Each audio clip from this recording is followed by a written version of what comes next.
Bueno, pues yo la verdad es que me siento contento primero de haber podido llegar a la última parte de las exposiciones de ustedes. Me tocó escuchar a Julieta y a Luisa, por lo menos en la última intervención que tuvo, y la verdad es que eso es lo que a mí me anima de este primer encuentro. Y yo quiero subrayar, como lo dijiste en tu intervención hace rato, que este sea un primer encuentro, porque, a ver, yo les voy a robar unos minutitos de por qué empezamos a hacer esto en mi oficina, ¿no?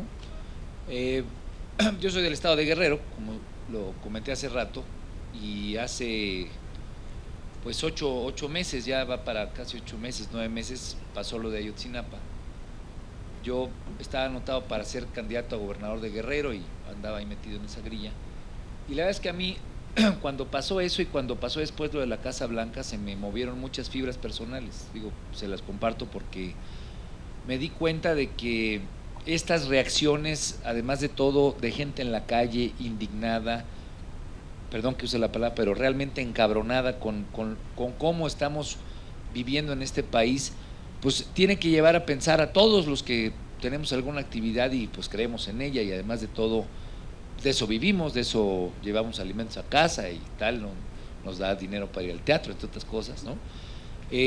Tenemos que pensar que México, si sigue como está, pues la verdad es que sigue en un proceso erosivo, que es lo que rescato de lo que tú comentabas, que es realmente terrible, ¿no? No encuentro cómo decir lo que significa el horror de estar en un país como este, en el que de repente pues vives y de repente te matan, y que se mide en 43 y luego en 73 en San Fernando, y después te vas a números, son 100,000 o 120,000, ¿no?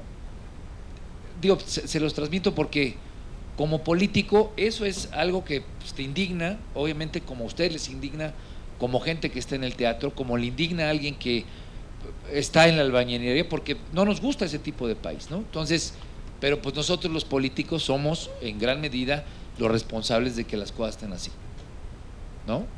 Porque no logramos generar la confianza ni el liderazgo creíble en la gente para decir, señores, ya no es esa ruta, es otra, ¿no?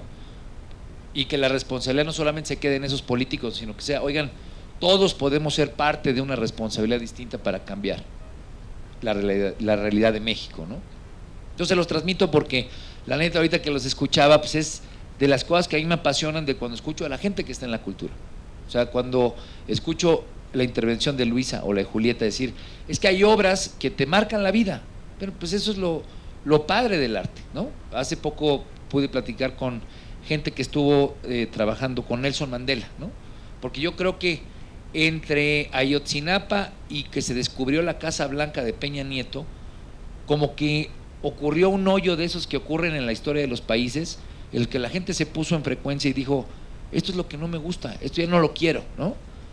Y tal vez ahorita se ha apagado un poco, pero yo creo que se abrió esa frecuencia de los mexicanos diciendo, ya no más impunidad, ya no estoy de acuerdo con la corrupción, ya no estoy de acuerdo con que así sea una clase política que no me representa nada.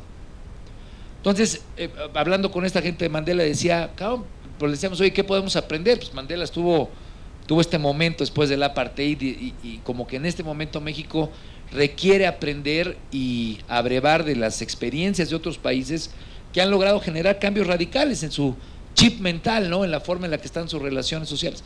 Y dice, güey, pero si nosotros de los que aprendimos fue de los mexicanos. Digo, caray, pues, ¿a qué te refieres? Dice, claro que sí, nosotros cuando estábamos en el movimiento, Mandela en el tambo, ¿no? En la cárcel, ¿no? Estoy muy liberado en mi lenguaje senatorial, disculpen ustedes. Cuando Mandela estaba en la cárcel, a nosotros nos ilustraban con los murales de Siqueiro de Rivera, ¿no? De Siqueiros de Rivera, ¿no? Los murales de Orozco, los murales de la Revolución Mexicana, donde era el pueblo el que estaba diseñando su destino. O sea, ese es México, ¿no? Digo, no es un país bananero, y me lo está respondiendo alguien que trabajó con Mandela el tema. Entonces, traemos una herencia, y creo que en ese ejemplito tan pequeño, pero tan potente y universal que es los muralistas mexicanos, siendo una representación del pueblo, siendo el constructor de su destino y de su historia, nos permite entender que en la cultura hay una esencia que comunica desde al más humilde personaje económicamente hablando hasta el más encumbrado, y que si hay manera de que esa cosa que es el arte y la cultura ponga a vibrar y a poner en la misma frecuencia a la gente, los cambios son posibles. Y precisamente por eso yo creo que el tema de combatir la corrupción, combatir la impunidad, combatir la desigualdad, tiene que ser un planteamiento que en todos los foros esté, pero que tenga un sintonizador, que es la cultura.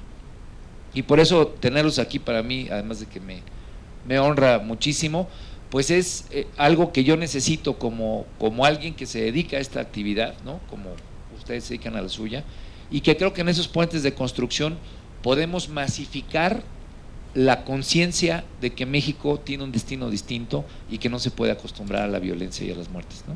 Y pues muchas gracias. Gracias.